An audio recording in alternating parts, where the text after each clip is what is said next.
The former defense minister of Pakistan has slammed the US decision to supply Ukraine with cluster bombs, saying it is an escalatory and very irresponsible act. The cluster bombs will be a part of a new $800 million military assistance package, which also includes armored vehicles and anti-armor weapons.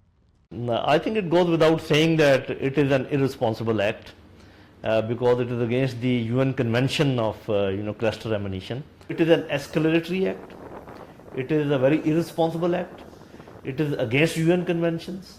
Even it is against the desire of their own NATO allies.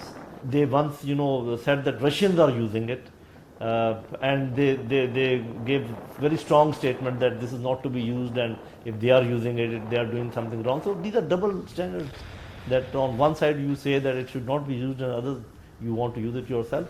So I would say that it is irresponsible and it is escalatory in nature.